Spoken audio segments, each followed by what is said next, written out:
मेरे class 10th के योद्धाओं, कैसे हो आप सभी लोग और कैसी चल रही है आप लोगों की बोर्ड एग्जाम की तैयारी। आज का ये क्लास बहुत स्पेशल है। जितने भी स्टूडेंट भैया क्लास 10 में हैं, बोर्ड एग्जाम 2026 में पेपर देने वाले, तो 10th सामाजिक विज्ञान 2026 बोर्ड के लिए बहुत स्पेशल वीडियो भैया। 20 में 20 नंबर आपका पक्का हो जाएगा इस वीडियो में, मतलब 20 में 20 नंबर आप लोग पक्का कर लो, क्योंकि इस वीडियो में मैं आप लोगों को बताने वाला हूं 60 बहुविकल्पीय प्रश्न जो बोर्ड एग्जाम 2026 में भैया 1000% यही आएगा। इससे बाहर एक भी प्रश्न नहीं आएगा, ये गारंटी लेते हैं। ठीक है, आपके बोर्ड एग्जाम में यहीं से प्रश्न आएगा।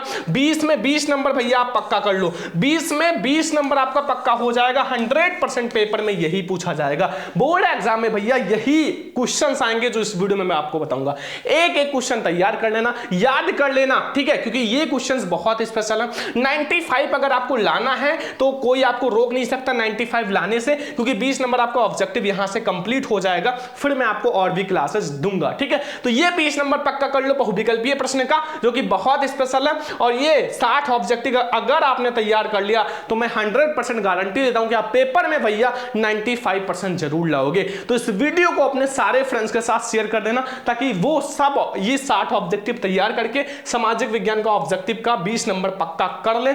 और चैनल को भी सब्सक्राइब कर लेना, क्योंकि हर सब्जेक्ट का मैं आप लोगों को पढ़ाने वाला हूं, और वीडियो को शेयर कर देना। चलो हम लोग देखते हैं वो ऑब्जेक्टिव जो आपके बोर्ड एग्जाम में 100% आएगा। तो पहला नंबर ऑब्जेक्टिव से शुरू करते हैं।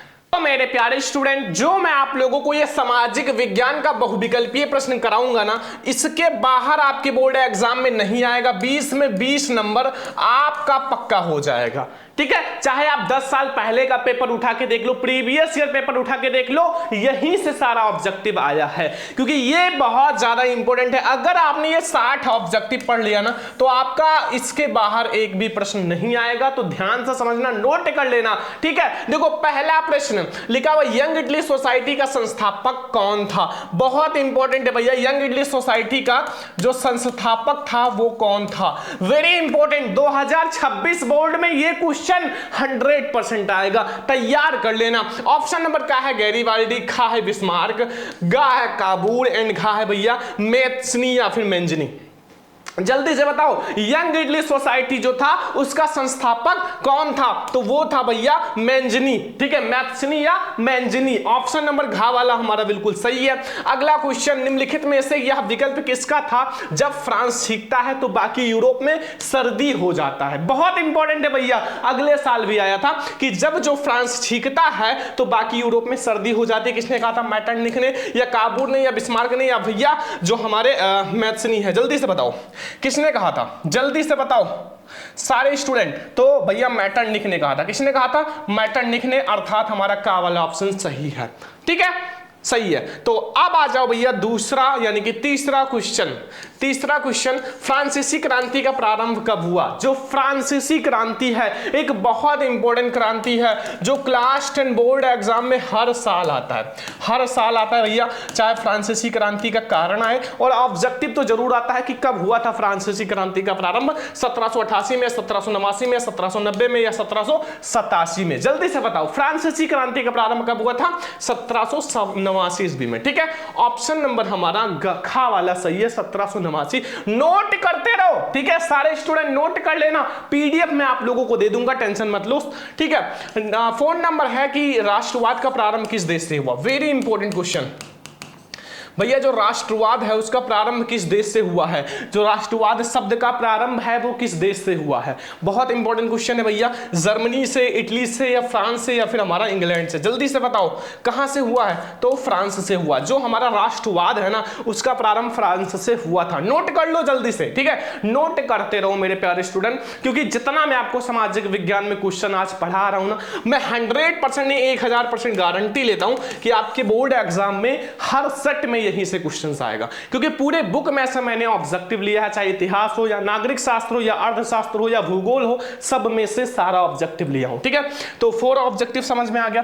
5वां नंबर ऑब्जेक्टिव, नेपोलियन का पराजय कब हुआ।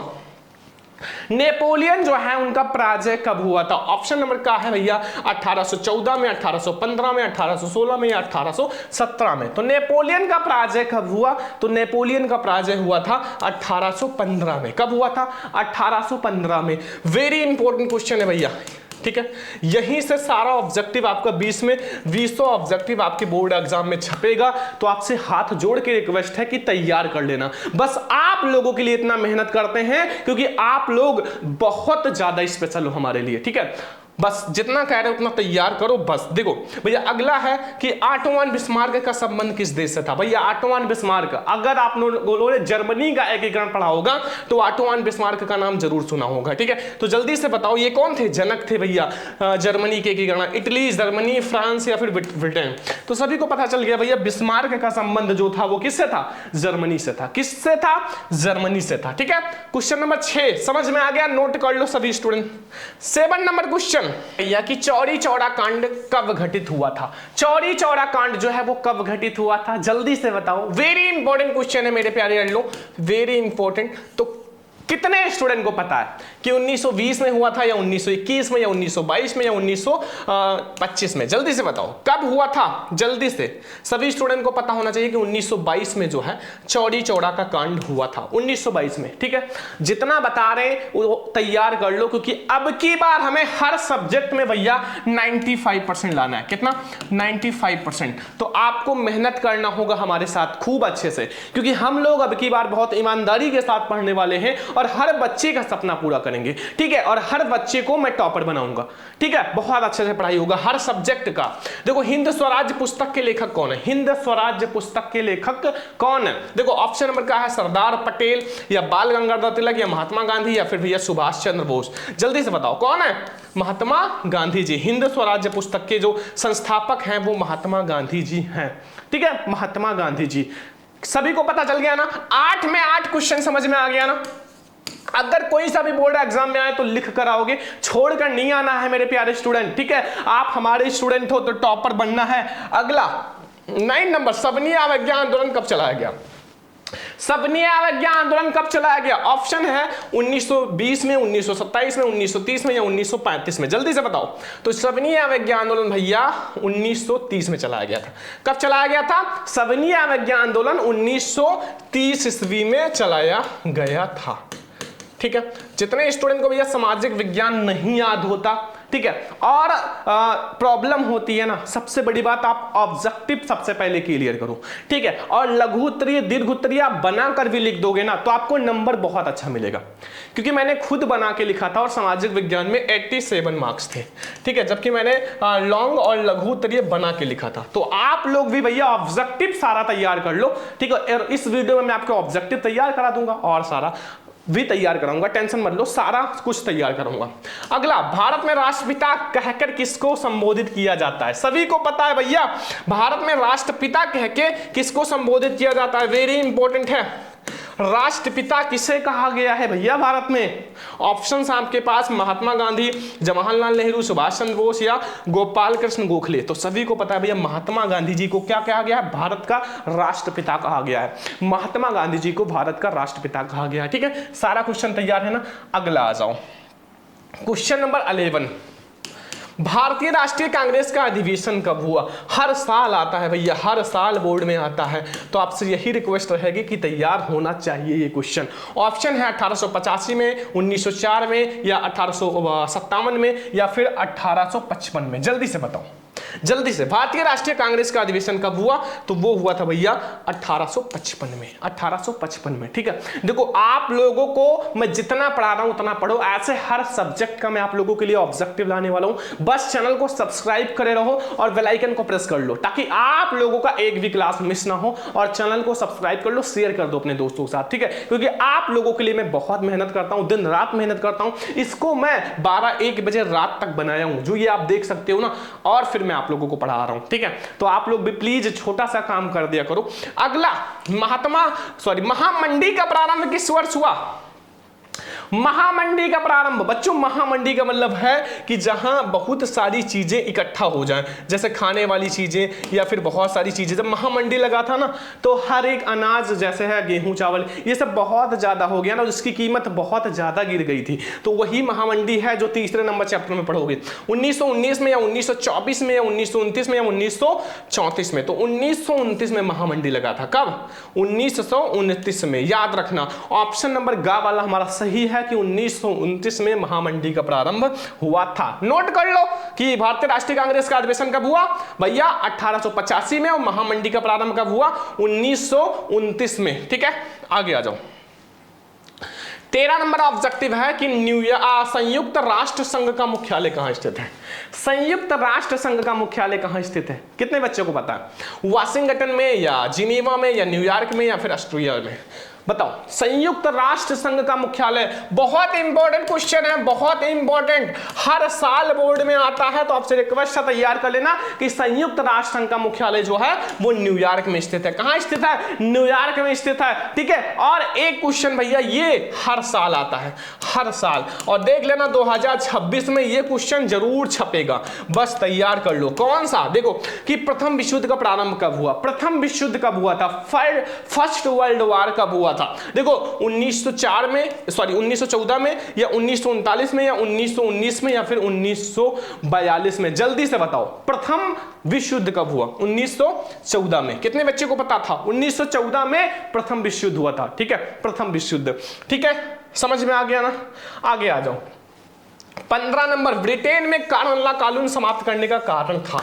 ब्रिटेन में जो कार्नला कानून था उसको समाप्त करने का कारण क्या था? जनसंख्या में वृद्धि, या कृषि उत्पादों की अधिकता, या कार्नला आयात पर नियंत्रण, या उद्योगपतियों एवं शहरी लोगों का विरोध? तो उद्योगपतियों और शहरी लोगों का विरोध के कारण भैया कार्नला कानून क्या है? समाप्त कर दिया गया। ब्रिटेन में कार्नला कानून लगाया गया था जो कि समाप्त कर दिया गया था। एक क्वेश्चन जो कि मैंने अभी कराया है और कहा है 2026 में छपेगा, तो अब पीछे नहीं जाना है, वीडियो को पीछे नहीं करना है। रिक्वेस्ट है आपसे कि भैया प्रथम विश्व युद्ध का प्रारंभ कब हुआ, हर स्टूडेंट का भैया कमेंट आना चाहिए, हर स्टूडेंट का, हर छात्र का कमेंट आना चाहिए। ठीक है, इस वीडियो के नीचे। लेकिन अभी मैंने आगे पढ़ाया है, ऐसा नहीं है कि नहीं पढ़ाया, कि प्रथम विश्व युद्ध का प्रारंभ कब हुआ था। जल्दी से सारे स्टूडेंट कमेंट कर दो ताकि हमें पता चले कि बच्चे अच्छे से पढ़ रहे हैं, पूरा फोकस होकर भैया पढ़ रहे हैं। ठीक है, बहुत सारे बच्चे ऐसे हैं जो क्लास को ले तो रहे हैं लेकिन उनका ध्यान कहीं और है, तो वो नहीं बता पाएंगे, क्योंकि अभी मैंने जस्ट 2 क्वेश्चन पहले इसको पढ़ाया। ठीक है, तो सभी बच्चों का कमेंट आना चाहिए 16 नंबर क्वेश्चन में। 17 आ जाओ, 17 नंबर क्वेश्चन देखो कि 1929 में आर्थिक महामंदी का मुख्य कारण क्या था। 1929 में जो आर्थिक महामंदी का जो मुख्य कारण था वो क्या था, जल्दी से बताओ। 1929 में जल्दी से, कृषि क्षेत्रों में अधिक उत्पादन, या फिर हमारा अत्यधिक निवेश, या फिर बैंकों का निजीकरण, या फिर भैया उद्योगों की संख्या में वृद्धि? तो भैया आप लोगों को अगर बताया जाए तो कौन सा ऑप्शन सही होगा? ये वाला, कृषि क्षेत्र में अधिक उत्पादन। कृषि क्षेत्र में अधिक उत्पादन क्या था? महामंदी का मुख्य कारण था। सभी को पता है भैया कि कृषि में बहुत ज्यादा उत्पादन हो गया, बहुत ज्यादा गेहूं, चावल और बहुत सारी चीजें बहुत ज्यादा हो गया, तो एक बहुत बड़ा महामंडी का ढेर लग गया। अब जब महामंडी लग गया ना, तो वहां क्या हुआ कि चावल और धान इन सब की कीमतें क्या हुई? गिरने लगी, क्योंकि अब बहुत सारा है, तो क्या हुआ? ये सब सड़ने लगे। अब यही तो महामंडी हुआ कि बहुत सारा चीजें इकट्ठा हो जाए, तो कृषि में अधिक उत्पादन के कारण। अगला आ जाओ, अगला क्वेश्चन देखो कि भैया अफ्रीका में रिडर पेस्ट क्या था। अफ्रीका में जो रिडर पेस्ट आया था वो क्या था? एक जानवर था, या एक घटना था, या एक खेल था, या एक बीमारी था? सभी को पता है कि भैया रिडर पेस्ट एक क्या था? बीमारी था, एक बीमारी था जिसमें बहुत सारे जानवरों की मृत्यु हो गई थी। तो 18 नंबर क्वेश्चन तक समझ में आ गया। ये दोनों क्वेश्चन बहुत इंपॉर्टेंट है। जितना मैं आपको ऑब्जेक्टिव करा रहा हूं भैया सामाजिक विज्ञान में हर साल आएगा, और इसके बाद आपका एक भी ऑब्जेक्टिव नहीं छूटेगा बोर्ड एग्जाम में, तो याद कर लेना ये वाला भी, और ये वाला रिडर पेस्ट एक बीमारी था। ठीक है, नोट कर लो। अगला आ जाओ, 19 नंबर ऑब्जेक्टिव कि वर्नक्यूलर प्रेस एक्ट कब लागू किया गया? कब लागू किया गया था? 1875 में, या फिर 1878 में, या 1880 में, या फिर 1885 में? जल्दी से बताओ। क्वेश्चन नंबर 19 का सॉल्यूशन यानी कि आंसर आप लोग जल्दी से बताओ भैया, कब हुआ था? 1878 में। कब हुआ था? 1878 में भैया हुआ था, याद रखना 1878 ईस्वी। देखो इसमें जो सन वगैरह होता है वो बहुत ज्यादा होता है, लेकिन आपको तो याद करना है, सुबह उठ के याद करो। ठीक है, तुक्का मत लगाओ, ज्यादा से ज्यादा याद करने की कोशिश करो। ना याद हो तो सामाजिक विज्ञान को रट डालो, रट लो पूरा। ठीक है, अगला है गुलामगिरी का लेखक कौन था? गुलामगिरी का लेखक कौन था? गुलामगिरी का डॉक्टर बी.आर. अम्बेडकर, या ज्योतिबा फूले, या फिर भैया कैलाश वासनी देवी, या फिर रामा स्वामी नाइकर। गुलामगिरी के लेखक कौन है भैया? ज्योतिबा फूले जी है। कौन? ज्योतिबा फूले। तो यहां में 20 में 20 ऑब्जेक्टिव तो समझ में आ गया ना, अब कोई सा भी कंफ्यूजन नहीं होगा क्योंकि मैंने आपको 20 में 20 ऑब्जेक्टिव समझा दिया। बोर्ड एग्जाम 2026 के लिए बहुत स्पेशल है, तो ये नोट कर लो, फिर हम लोग आगे चलते हैं 21 नंबर क्वेश्चन पे।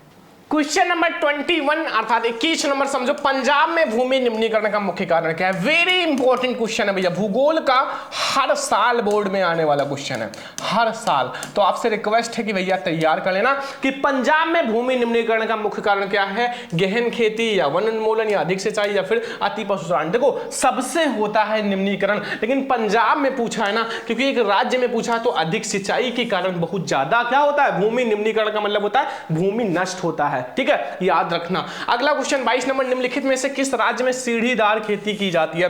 किस राज्य में भैया सीढ़ीदार खेती की जाती है? ऑप्शन है पंजाब में या हरियाणा में या उत्तर प्रदेश में या फिर उत्तराखंड में। जल्दी से बताओ कि किस राज्य में सीढ़ीदार खेती की जाती है? तो उत्तराखंड में।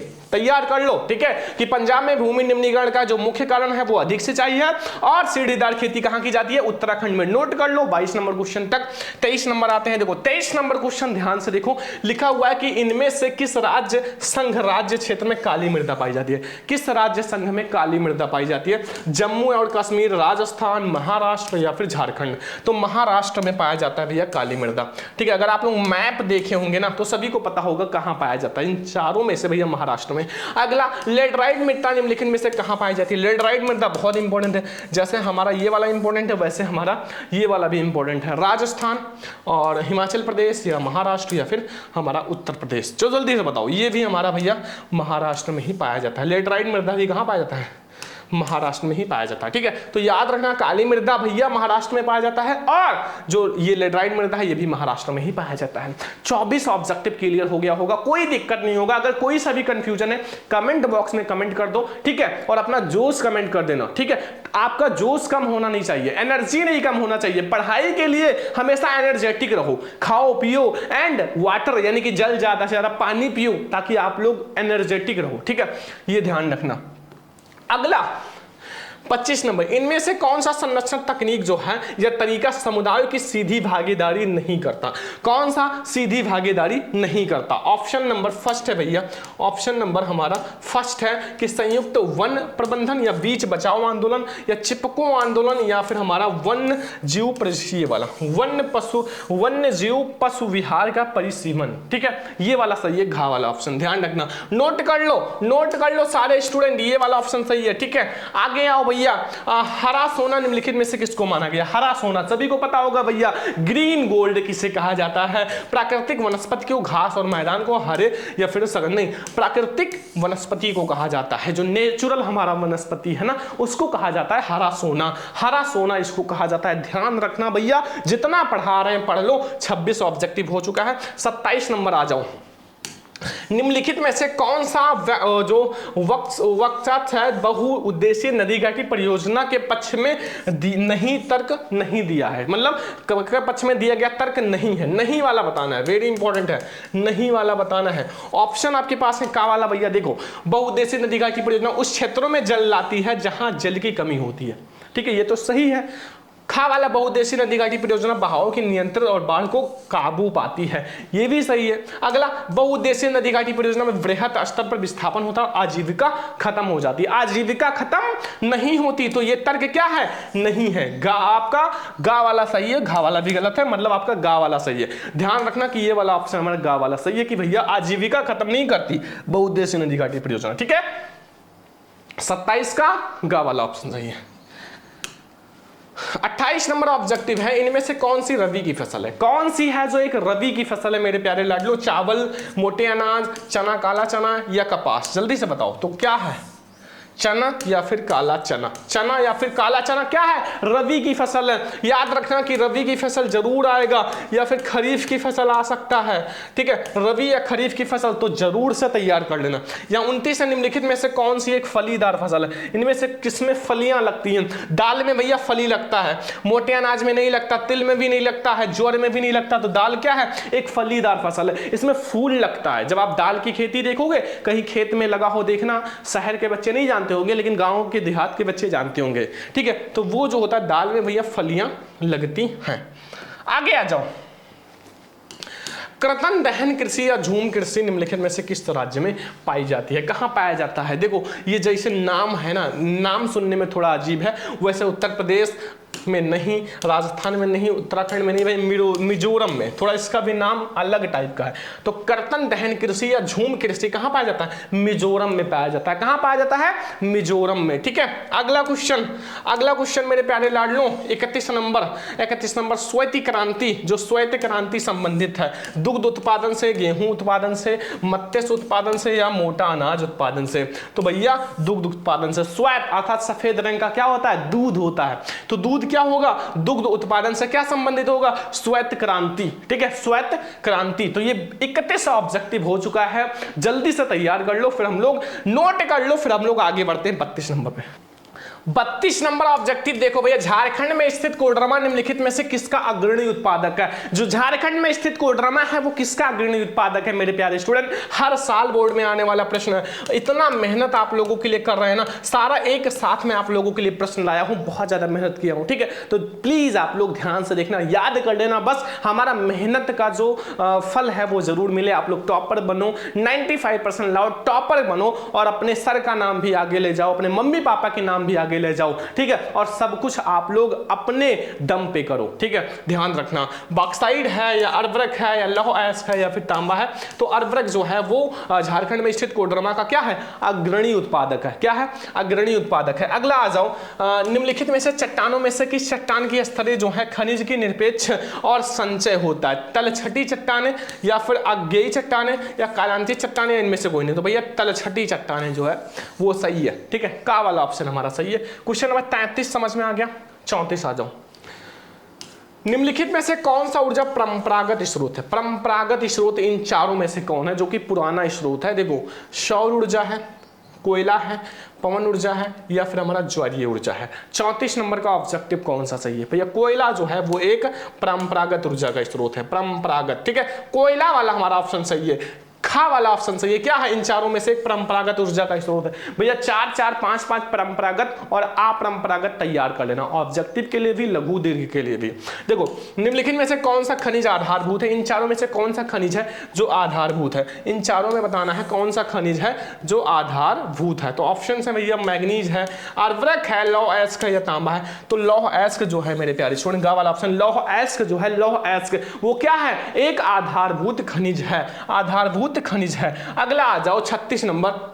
निम्नलिखित में से कौन सा संसाधन गैर परंपरागत है? इन चारों में बताना है कौन सा संसाधन है जो गैर परंपरागत है। भैया कोयला या प्राकृतिक गैस या पवन ऊर्जा या भैया हमारा खनिज तेल? बताओ गैर परंपरागत कौन सा है? गैर परंपरागत कौन सा है? पवन या फिर सौर ऊर्जा? पवन या फिर सौर ऊर्जा क्या है? एक गैर परंपरागत ऊर्जा का स्रोत है। तैयार रखना भैया, गा वाला ऑप्शन सही है। अगला, निम्नलिखित में से कौन सा उद्योग चूना पत्थर को कच्चे माल के रूप में प्रयुक्त करते हैं? चूना पत्थर को कौन से कच्चे माल के रूप में? एल्यूमिनियम, सीमेंट, चीनी या मोटर गाड़ी? तो सीमेंट जो है, सीमेंट वो क्या करता है? कच्चे माल को, चूने पत्थर जो कच्चा माल उसका प्रयोग करता है और सीमेंट बनता है, जिससे इतना बड़ा बड़ा घर बनता है, महल बनता है, सपनों का जो महल है वो बनता है। बहुत सारे बच्चों का बहुत अच्छा अच्छा घर बनाने का सपना होगा, वो आप ही कर सकते हो, आप मेहनत करके कर सकते हो। ठीक है, क्योंकि आपके मम्मी पापा ने आपके लिए बहुत कुछ कर दिया, अब आपकी बारी है, आपकी बारी है उनके लिए कुछ करने के लिए। ठीक है, अगला, निम्नलिखित में से कौन सा उद्योग बॉक्साइट को कच्चे माल के रूप में प्रयुक्त करता है? ठीक है, बॉक्साइट को कच्चे माल के रूप में प्रयुक्त कौन करता है? बॉक्साइट को। तो एल्यूमिनियम प्रगलन या फिर हमारा कागज या फिर सीमेंट या फिर स्टील? जल्दी से बताओ, बॉक्साइट को कच्चे माल के रूप में प्रयुक्त कौन करता है? एल्यूमिनियम प्रगलन। कौन? एल्यूमिनियम प्रगलन। का वाला ऑप्शन सही है, ध्यान रखना। 39 नंबर ऑब्जेक्टिव, निम्नलिखित में से कौन सा परिवहन साधन भारत में प्रमुख है? भैया भारत में सबसे मेन जो है वो कौन सा है? ना तो पाइपलाइन है, पाइपलाइन तो नहीं है, और सड़क है भैया, क्योंकि सड़क बहुत ज़्यादा प्रयोग किया जाता है। रेल भी उतना नहीं है, वायु भी उतना नहीं है, सबसे ज़्यादा सड़क का प्रयोग किया जाता है भारत में, सड़क परिवहन। ठीक है, सड़कों का जाल है भारत में, पाइपलाइन नहीं है भैया, रेल भी नहीं है, सड़क परिवहन सबसे ज़्यादा अच्छा माना गया। ठीक है, सड़क परिवहन सबसे बेटर है भैया, नोट करते रहो। ठीक है, और आगे आ जाओ, आगे हम लोग समझते हैं कि निम्नलिखित में से कौन सा शब्द दो देशों से व्यापार करता है? भैया आंतरिक व्यापार, जो अंदर से व्यापार होता है, ये दो देशों में नहीं करता। और ये अंतरराष्ट्रीय व्यापार भैया दो देशों में होता है। अब बाहरी व्यापार भी नहीं होता है, स्थानीय व्यापार भी नहीं होता। जो अंतरराष्ट्रीय व्यापार होता है ना, वो दो देशों के बीच में होता है, इंटरनेशनल जो व्यापार होता है। ठीक है, समझ में आ गया ना ये वाला। अगला आ जाओ भैया, निम्नलिखित में से किस वस्तु का निर्यातक भारत नहीं है? इन चारों में से कौन है जिसका निर्यातक भारत नहीं है? कॉफी, उर्वरक, तंबाकू या चाय? जल्दी बताओ कौन नहीं है, इसमें से कौन सा नहीं है? तो ये है उर्वरक। उर्वरक का नहीं है भैया, भारत जो है उर्वरक का निर्यातक नहीं है। ठीक है, 41 समझ में आ गया ना। 41 में 41 ऑब्जेक्टिव सारा समझ कर जाना, एक भी ऑब्जेक्टिव छोड़ना मत। अभी मैं आपको और भी ऑब्जेक्टिव पढ़ाऊंगा, बस नोट करते रहो, फिर हम लोग आगे बढ़ते हैं। 42 नंबर ऑब्जेक्टिव है, बेल्जियम की सामुदायिक सरकार में निम्नलिखित में से किसके मध्य सत्ता में साझेदारी है? ऑप्शन है भैया विभिन्न सामाजिक समूहों के मध्य, शासन के विभिन्न अंगों के मध्य, केंद्र और सरकार के मध्य, या राज्य सरकार और सामुदायिक सरकार के मध्य। तो याद रखना भैया कि हमारा का वाला ऑप्शन से विभिन्न सामाजिक समूहों के मध्य, अर्थात का वाला ऑप्शन हमारा सही है, तैयार रखना। ठीक है, 42 ऑप्शन। अगला 43 नंबर क्वेश्चन, श्रीलंका में निम्नलिखित में से कौन सा बहुसंख्यक वर्ग है? इन चारों में से कौन सा है जो श्रीलंका के बहुसंख्यक वर्ग है? इन चारों में से हमारा कौन सा है जो श्रीलंका का बहुसंख्यक वर्ग है? तमिल, ईसाई, सिंघली या फिर मुस्लिम? तो भैया सिंघली जो है वो श्रीलंका का एक बहुसंख्यक वर्ग है, सिंघली। ठीक है, सिंघली हमारा बहुसंख्यक वर्ग है। अगला, निम्नलिखित में से किस देश की जो बेल्जियम सीमा साझा नहीं करती? कौन सा है? इटली या फिर हमारा स्विट्जरलैंड या फिर लक्समबर्ग या स्पेन? तो लक्समबर्ग हमारा सही है, गा वाला ऑप्शन। ठीक है, वेरी इंपॉर्टेंट, जितना क्वेश्चन करा रहे हैं भैया जल्दी जल्दी नोट कर लो और तैयार कर लो। आगे, निम्नलिखित में से कौन सा है जो संघीय संघीय राज्य नहीं है? तो भैया मणिपुर तो एक संघीय राज्य है, हिमाचल प्रदेश भी है, दिल्ली एक संघीय राज्य नहीं है, अरुणाचल प्रदेश भी। दिल्ली एक सिटी है, राज्य नहीं है भैया, एक सिटी है। ठीक है, आगे, भारतीय संविधान की 18वीं सूची में कुल कितनी भाषाएं हैं? कुल कितनी भाषाएं भैया? 20 है या 22 है या 24 है या 26 है? जल्दी से बताओ कितनी भाषाएं हैं? कुल 22 भाषाएं हैं। कितनी? 22 भाषाएं। 22 भाषाएं हैं, याद रखना भैया। 22 लैंग्वेज है भैया, 22 भाषा है, और आपको तैयार कर लेना। ठीक है, 46 ऑब्जेक्टिव कंप्लीट हो गया। बोर्ड एग्जाम में जाओगे एक भी छोड़कर नहीं आओगे ना। आगे आ जाओ बच्चों, आगे 47 नंबर भैया, भारत में पंचायती राज संस्था की स्थापना कब हुई? भारत में पंचायती राज संस्था की स्थापना कब हुई? ऑप्शन है भैया 1980, 1990 या 1992 या 2004? जल्दी से बताओ कब हुआ था? 1992 में भैया भारत में पंचायती राज संस्थाओं की स्थापना हुई थी। ठीक है, 48 नंबर, निम्नलिखित में से भारत में कुल कितने संघीय राज्य हैं? भैया भारत में कुल कितने संघीय राज्य? जब बहुत छोटे रहे होंगे ना तो राज्य और केंद्र शासित प्रदेश पड़े होंगे, तो राज्य बताना है भैया 27 है या 28 है या 29 है या 30 है? तो 28। इस समय जो है प्रेजेंट में 28 राज्य हैं भारत में। कितने हैं? 28 राज्य। ठीक है, आगे आ जाओ भैया 49 नंबर, भारत में संघ अवस्थिति जो शक्तियां हैं किसको प्राप्त हैं? राज्य को, संघ को, या काखा दोनों को, या इनमें से कोई नहीं? तो भैया संघ को प्राप्त है। किसको? संघ को। और सारा गलत है, और सारा गलत है। आगे आओ, आगे, भारत में सर्वाधिक बोले जाने वाली लैंग्वेज कौन सा है? भारत में सबसे ज्यादा बोली जाने वाली जो भाषा है वो कौन सा है? उर्दू या अंग्रेजी या हिंदी या फिर पंजाबी? सभी को पता है भैया हिंदी जो है सबसे ज्यादा बोले जाने वाली भाषा है, सबसे ज्यादा बोले जाने वाली भाषा है। 50 में 50 ऑब्जेक्टिव आप लोगों का कंप्लीट हो गया ना। आगे आ जाओ, जो हम लोग 51 नंबर ऑब्जेक्टिव पढ़ने वाले, नोट कर लो। 51 नंबर ऑब्जेक्टिव देखते हैं। 51 नंबर ऑब्जेक्टिव ध्यान से देखो, निम्नलिखित में से कौन सा संघीय सूची का विषय है? इन चारों में से कौन सा है जो संघीय सूची का विषय है? कौन सा है जो संघीय सूची का विषय है भैया? रक्षा है या फिर भैया कृषि है या व्यापार है या फिर शिक्षा है? जल्दी से बताओ कौन सा है जो संघीय सूची का विषय है? रक्षा। ठीक है, रक्षा जो है एक संघीय सूची का विषय है। अगला, धर्मनिरपेक्ष राज्य में क्या है? धर्म का कोई समान अधिकार नहीं, बिल्कुल गलत। एक राष्ट्र का एक धर्म का विश्वास नहीं, केवल बहुसंख्यक वर्ग नहीं भैया, सभी धर्मों के लिए समान व्यवस्था करो, समान समझो, सभी धर्मों को क्या करो? इक्वल समझो, समान समझो। ये है घ वाला ऑप्शन सही। ठीक है, आगे आ जाओ। आगे, इनमें से कौन सा है बहुजन समाज का संस्थापक था? कौन सा है जो बहुजन समाज का संस्थापक था? कांसीराम या साहू या B.R. अम्बेडकर या ज्योतिबा फूले? तो कौन से थे? कांसीराम जी, कांसीराम यानी कि का वाला सही है। आगे आओ, सामान्यतः किसी देश का विकसित विकास जो है निर्माण किस पर आधार या निर्धारित किया जा सकता है? देखो प्रति व्यक्ति आय तो भैया चाहिए, बिल्कुल सही है। एंड औसत साक्षरता स्तर ये भी चाहिए, लोगों की स्वास्थ्य स्थिति ये भी चाहिए, यानी कि उपयुक्त में सभी, ये सभी चीजें जब पता होगा तब हम किसी जो राज्य है या देश है उसका क्या करेंगे, विकास नाप पाएंगे। ठीक है। 55 नंबर ऑब्जेक्टिव किसी देश की विकास निर्धारित करने का आधार है। ये भी सेम ही क्वेश्चन है, लगभग थोड़ा सा चेंज है कि स्वस्थ व शिक्षा स्तर बिल्कुल सही है, प्रति व्यक्ति आय बिल्कुल सही है, व्यक्तियों की साक्षरता दर, यानी कि ये सभी जरूरी है, सभी जरूरी है। ठीक है, आगे आ जाओ। 56 नंबर, निम्नलिखित में से कौन सा विकसित देश है? इन चारों में से कौन सा है जो एक विकसित देश है? ऑप्शन है ब्राजील या भारत या फ्रांस या बांग्लादेश। तो भैया विकसित बताना है तो भैया बांग्लादेश जो है, फ्रांस जो है एक विकसित देश है। फ्रांस, ठीक है, ये सब कहाँ यार विकसित है? फ्रांस जो है एक विकसित देश है। 56 वाला सही है, 56 का गा वाला।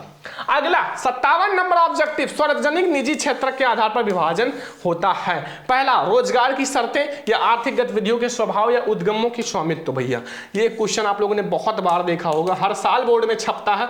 यहां से आपका 20 में 20 तो पक्का हो ही जाएगा भैया, इससे बाहर सामाजिक विज्ञान में एक भी ऑब्जेक्टिव नहीं आएगा। एक वस्तु का अधिकांशतः प्राकृतिक निर्माण होता है। प्राकृतिक प्रक्रिया के दौरान निर्माण किसके द्वारा होता है? देखिए, एक होता है प्राथमिक क्षेत्रक, एक होता है द्वितीय क्षेत्रक, एक तृतीय क्षेत्रक। तो प्राकृतिक, प्रा मतलब प्राकृतिक और प्रा मतलब प्राथमिक क्षेत्रक।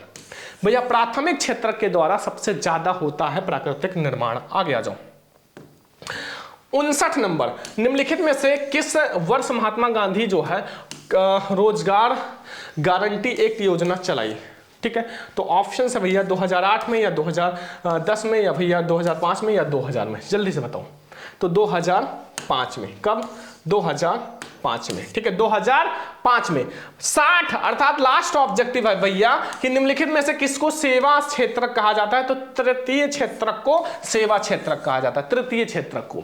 तो यहां से मैंने आपको 60 में 60 ऑब्जेक्टिव बता दिया और आई होप कि आप लोगों को समझ में आ गया होगा, एक भी क्वेश्चन आपका नहीं छूटा होगा, क्योंकि मैंने आपको बहुत सारे ऑब्जेक्टिव करा दिए। देखो बहुत सारा ऑब्जेक्टिव। अब ये सब पीडीएफ भैया आप लोगों को मिल जाएगा। ठीक है, आप लोग जाके सरवन लेक्चर ऐप डाउनलोड कर लो और जो आप लोगों के लिए टॉपर बैच बनाया गया है ना, टॉपर बैच, वो आप लोग ज्वाइन कर लो। ठीक है, और आप लोग इस नंबर पे कॉल कर सकते हो या व्हाट्सएप कर सकते हो भैया, 99 18 86 31 96। बहुत स्पेशल बैच है, यहां से आप भैया टॉपर बन जाओगे, 95% आएगा। ठीक है, तो ये हमारा सामाजिक विज्ञान का ऑब्जेक्टिव आप लोगों ने तैयार कर लेना है, क्योंकि अगर बोर्ड एग्जाम में 95 लाना है तो ये सारा आप तैयार कर लो। आज का ये क्लास कैसा लगा कमेंट बॉक्स में जरूर बताना, वीडियो को लाइक कर देना, शेयर कर देना, चैनल पर सब्सक्राइब भी कर देना। हम लोग ऐसे किस और सब्जेक्ट की क्लास में कमेंट करना और शेयर करना। चलो मिलते हैं नेक्स्ट इंपॉर्टेंट वीडियो में, तब तक के लिए जय हिंद।